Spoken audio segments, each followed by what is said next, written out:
Solat merupakan ibadah asas dan tuntutan utama dalam Islam yang diwajibkan ke atas setiap Muslim sebagai satu manifestasi ketaatan kepada Allah Subhanahu Wa Taala. Pensyariatan solat bukan sahaja berfungsi sebagai medium hubungan langsung antara hamba dan pencipta, malah mengandungi hikmah yang mendalam terhadap pembentukan rohani, kestabilan emosi serta keseimbangan jasmani manusia. Oleh itu, solat tidak seharusnya dipahami sebagai ritual ibadah semata-mata, tetapi sebagai satu sistem kehidupan yang menyeluruh. Dalam perspektif Al-Quran, solat berperanan sebagai mekanisme penyucian jiwa, pencegah daripada perbuatan keji dan mungkar serta asas pembentukan akhlak yang mulia. Selari dengan itu, perkembangan sains kontemporari turut membuktikan bahawa amalan solat memberikan kesan positif terhadap kesihatan fizikal dan mental manusia, khususnya dalam sudut pergerakan tubuh, pengurusan tekanan serta kesejahteraan psikologi.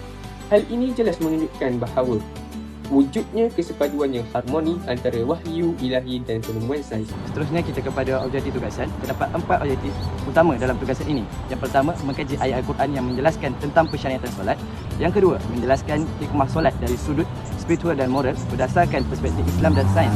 Yang ketiga, menilai manfaat solat dari sudut fizikal berdasarkan perspektif Islam dan sains, iaitu menilai bagaimana pergerakan solat mempengaruhi fleksibilitas otot, postur, keseimbangan serta kesihatan sendi berdasarkan kajian perubatan.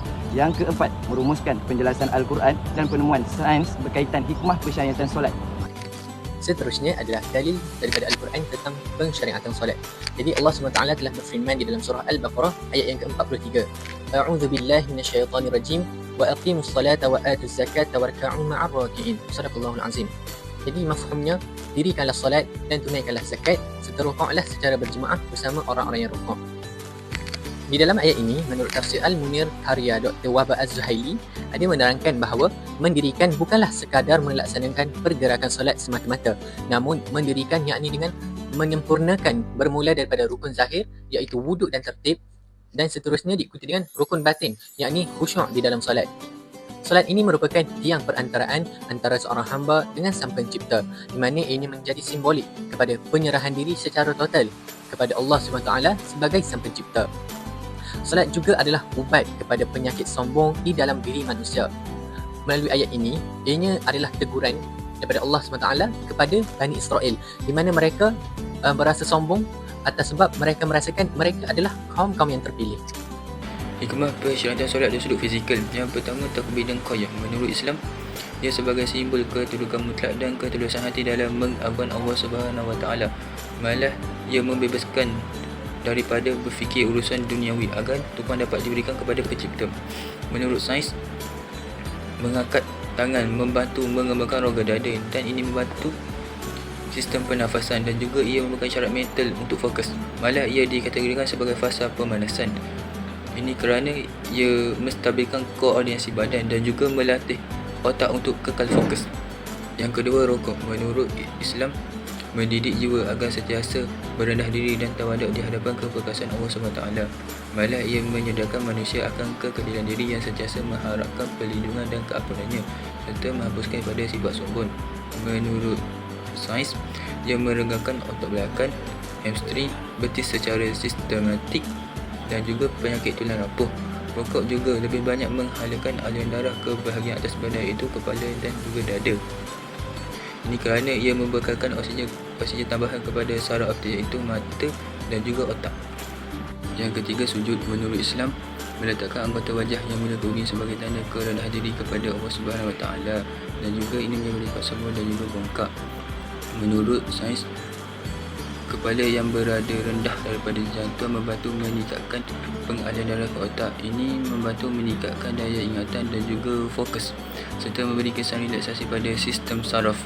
Malah ia membantu pengeluaran lendir daripada rongga sinus yang terletak di dalam tengkorak di bahagian mata dan juga hidung secara semula jadi. Ini membantu bagi mereka yang mengalami masalah asnum dan juga hidung tersumbat. Seterusnya adalah berkaitan dengan duduk antara dua sujud.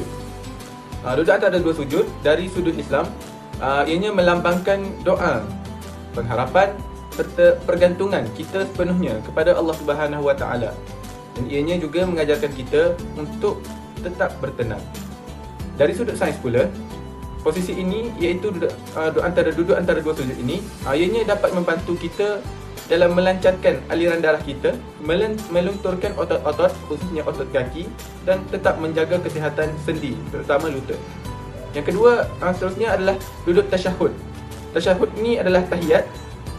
Dari sudut Islam, ianya bermaksud menunjukkan penghargaan kita kepada perjuangan Rasulullah sallallahu alaihi wasallam melalui bacaan-bacaan seperti bacaan selawat.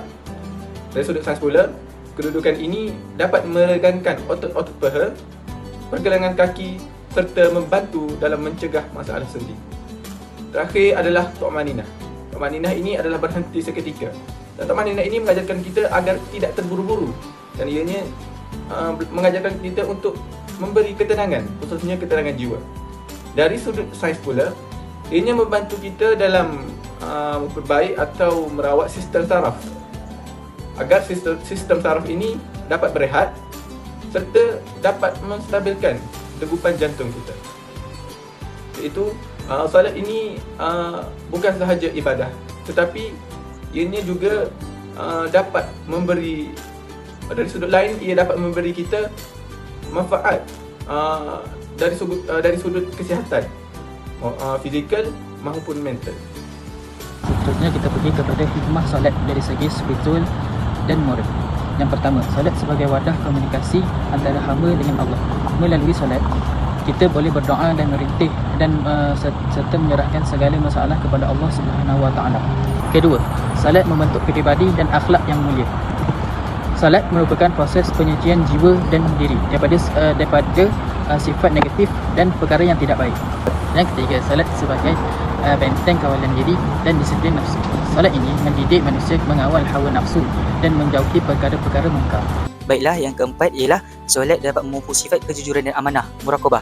Melalui solat, seseorang hamba dapat dilatih untuk sentiasa merasai pengawasan Allah SWT dalam setiap keadaan. Kesedaran ini dapat membentuk integriti yang tinggi dalam diri, dapat menjadikan individu itu lebih jujur dalam tindakan dan bertanggungjawab terhadap amanah yang diberikan. Seperti hadis Nabi, riwayat Sahih Al-Bukhari dan Sahih Muslim, "Anta abadallaha ka'annaka tarah, fa in lam takun tarahu fa innahu yarak." Bermaksud, ihsan itu ialah engkau beribadah kepada Allah seolah-olah engkau melihatnya. Jika engkau tidak melihatnya, maka sesungguhnya dia melihat engkau. Bagaimana pula yang dituliskan, yang dikatakan oleh Allah dalam firman Al-Quran surah Al-Baqarah ayat 110. A'udzubillahi minasyaitonirrajim. Innallaha bima ta'maluna basir. Sesungguhnya Allah Maha melihat apa yang kamu kerjakan. Jadi saya akan menerangkan bagaimana solat menjadi penawar kepada anxiety ataupun gelisah. Solat juga akan membina jati diri dengan membimbing minda agar bebas daripada fantasi negatif dan rasa rendah diri.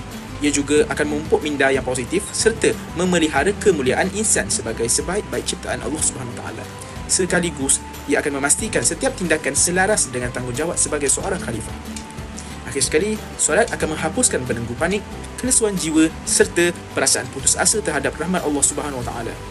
Ia juga akan membina keteguhan iman dengan meletakkan setinggi-tinggi pergantungan hanya kepadanya sebagai satu-satunya sumber harapan. Sekaligus, ia juga akan melahirkan insan yang berjiwa kental dan optimis dalam menghadapi segala ujian hidup.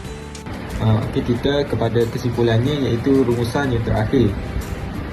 Secara keseluruhannya, solat melalui Al-Quran dan sains mempunyai keistimewaannya tersendiri. Melalui perspektif Al-Quran ini menunjukkan bahawa seseorang itu beribadah kepada Allah Subhanahu Wa Taala ataupun memperdekatkan dirinya sebagai seorang hamba.